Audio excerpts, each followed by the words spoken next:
한강 작가 하면 어떤 이미지가 떠오르세요? 아마 많은 분들이 그녀의 독특하고 섬세한 문체를 생각하실 텐데요. 그런데 그녀의 초기 작품을 보면 유독 야간열차라는 상징이 자주 등장하거든요. 이게 그냥 이동수단으로서의 기차가 아니에요. 슬픔과 희망을 동시에 싣고 어딘가로 캄캄한 밤을 달려가는 이미지랄까요? 과연 이 열차의 종착역은 어디일까요? 오늘 저와 함께 그 여정을 한번 따라가 보시죠.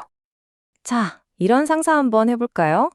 만약 여러분이 탄 기차의 진짜 목적지가 삶과 죽음의 경계선이라면요. 생각만 해도 좀 섬뜩하지 않으세요? 그런데 한강 작가는 바로 이 질문을 던집니다. 그것도 야간 열차라는 똑같은 제목을 가진 두 편의 단편 소설을 통해서요. 정말 흥미롭지 않나요? 같은 제목, 하지만 서로 다른 이야기. 지금부터 그 두 가지 여정을 한번 따라가 보겠습니다. 네, 오늘 우리가 함께 떠날 여정은 대략 이렇습니다. 우선 같은 제목을 가진 두 개의 다른 이야기를 살펴볼 거고요. 그 다음엔 각 주인공이 짊어진 무게와 기억, 그 고통을 따라가 볼 거예요.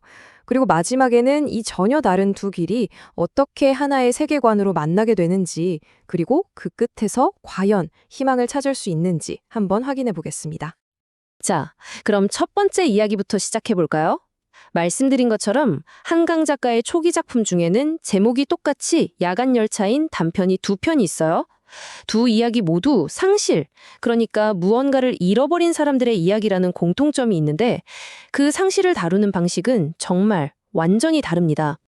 첫 번째 이야기의 주인공은 바로 동걸이라는 청년입니다. 동걸은요, 쌍둥이 형제에 대한 지독한 죄책감과 책임감이라는 굴레에 갇혀버린 인물이에요. 자, 여기 표를 보시면 이 이야기의 구도가 좀 더 명확하게 보이실 거예요. 주인공인 동걸은 죄책감 때문에 정말 잠시도 쉬지 않고 자신을 몰아붙이고요. 그의 쌍둥이 동생은 안타깝게도 뇌사 상태, 그러니까 삶과 죽음의 경계에 있죠. 그리고 영현이라는 또 다른 인물이 나오는데 이 친구는 모든 걸 체념한 듯한 무기력에 빠져 있어요. 이 세 명의 인물이 서로를 비추면서 작가는 슬픔이라는 감정이 얼마나 여러 가지 얼굴을 가질 수 있는지 보여주는 거죠. 동걸의 삶을 들여다보면요. 겉으로는 정말 누구보다 바쁘게 살아요. 쉴 틈이 없죠. 왜 그럴까요? 아마 잠시라도 멈춰서면 그 내면의 끔찍한 고통과 마주해야 할까봐 두려운 거예요. 그래서 일부러 더 바쁘게, 더 정신없이 움직이는 거죠. 평범한 일상이라는 갑옷 속에 스스로를 필사적으로 가두는 겁니다. 소설에 이런 구절이 나와요. 그의 분주함은 풍요의 시대와는 이질적이다. 그의 모습에선 풍요나 여유란 찾아보기 힘들다. 이게 바로 동걸의 비극을 똑 한 문장으로 보여주는 것 같아요. 몸은 누구보다 치열하게 움직이는데 그 속의 영혼은 완전히 멈춰버린 상태. 바로 이 극심한 부조화가 동걸이 겪는 고통의 핵심인 거죠. 그렇게 고통받는 동걸에게 야간 열차는 단순한 교통수단 그 이상이에요. 거의 신화나 전설 같은 거죠. 왜냐하면 그 기차야말로 자신을 짓누르는 이 모든 죄책감과 끔찍한 과거로부터 벗어날 수 있는 유일한 탈출구라고 믿기 때문이에요.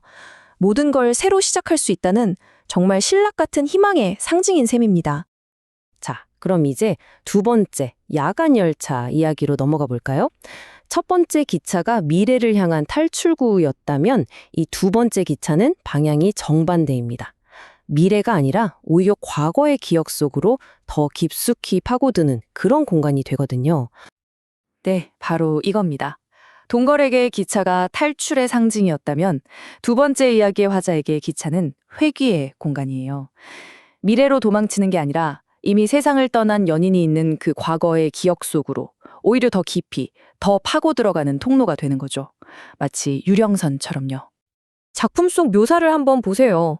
어둠이 내 몸을 삼키는 듯 했다. 창밖으로는 불빛이 달아나고 그 뒤를 따라 내 기억도 멀어져 갔다.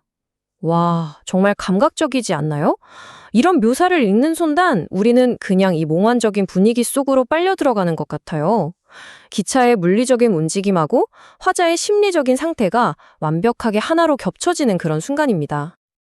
그리고 바로 이 부분, 그의 손끝은 아직 내 어깨에 닿아 있었다. 그러나 그것은 차가운 공기와 다르지 않았다. 저는 이런 게 바로 한강적인 순간이라고 생각해요. 보이지 않는 기억이 차가운 공기처럼 섬뜩한 실제적인 감각으로 느껴지는 거예요. 현실과 환상의 경계가 완전히 무너져 내리는 지점이죠. 자, 그럼 보세요. 하나는 미래로, 하나는 과거로 이렇게 정반대 방향으로 달리는 두 대의 기차가 있잖아요. 그런데 과연 이 두 여정이 정말 다른 길을 가는 걸까요? 놀랍게도 사실은 같은 곳을 향하고 있습니다. 그 공통된 목적지가 대체 뭔지 지금부터 한번 파헤쳐 보겠습니다. 이렇게 비교해보면 차이가 명확하죠. 동거래 기차는 미래로 향하는 여정이고 해방을 꿈꾸는 탈출구예요. 반면에 화자의 기차는 과거 속으로 들어가는 여정이고 기억을 붙잡는 매개체죠. 하지만 결국 두 이야기는 똑같은 질문을 던지고 있는 거예요. 사랑하는 사람을 잃고 살아남은 사람은 도대체 이 슬픔을 어떻게 감당해야 하는가? 한 명은 과거로부터 필사적으로 도망치려 하고 다른 한 명은 오히려 그 과거 속에 자신을 가두려고 하죠. 방식은 다르지만 고통의 뿌리는 같은 겁니다. 네, 이 두 이야기를 꿰뚫는 핵심적인 감정이 바로 이겁니다. 살아남은 자의 죄의식. 이게 뭐냐면 왜 나만 살아남았지? 내가 계속 이렇게 숨쉬고 살아도 괜찮은 걸까? 하는 그런 아주 깊은 죄책감과 고통을 말하는 거예요. 이 무거운 질문이 두 주인공을 서로 다른 방식으로 짓누르고 있었던 거죠. 그래서 이걸 보면요. 이게 바로 한강 문학의 원형이구나 싶어요.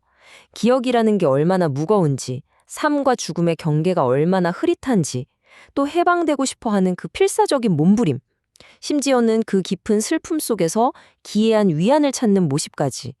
이 모든 게 한강 작가의 작품 세계를 이루는 핵심 요소들이거든요. 정말 놀랍게도 야간열차라는 이 초기작에 그 모든 씨앗이 이미 다 들어있었던 겁니다. 자, 여기까지 듣고 나니 마음이 좀 무거우실 수도 있겠어요. 그쵸?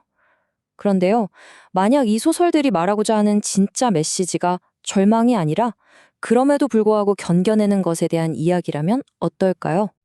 저는 이게 핵심이라고 봐요. 한강의 작품은 죽음이라는 비극 자체에만 초점을 맞추는 게 아니에요. 그보다는 그 죽음 이후에도 어떻게든 계속되는 삶에 대해 이야기하는 거죠. 대단한 의지로 모든 걸 극복해내는 그런 거창한 이야기가 아니고요. 그냥 묵묵히 조용히 하루를 더 살아내는 것. 어쩌면 그것이야말로 가장 위대한 용기라고 작가는 말하고 있는 것 같습니다. 어떤 평론가가 한강 작가의 문체를 이렇게 표현했더라고요. 눈물의 강 위를 흐르는 빛의 문장. 정말 너무 아름다운 표현 아닌가요? 이게 바로 한강 문학이 가진 독특한 힘을 완벽하게 보여주는 것 같아요. 끝없는 슬픔, 그 눈물의 강 위에서도 기어이 빛나는 문장을 건져 올리는 힘 말이죠. 자, 이제 마지막으로 여러분께 이 질문을 한번 던져보고 싶습니다. 만약 여러분이 이 야간열차에 올라탄다면 무엇을 찾아 떠나시겠어요? 과거의 상처로부터 도망치기 위해선가요? 아니면 잊고 싶지 않은 기억을 붙잡기 위해선가요? 여러분의 기차는 지금 어디를 향해 달려가고 있나요?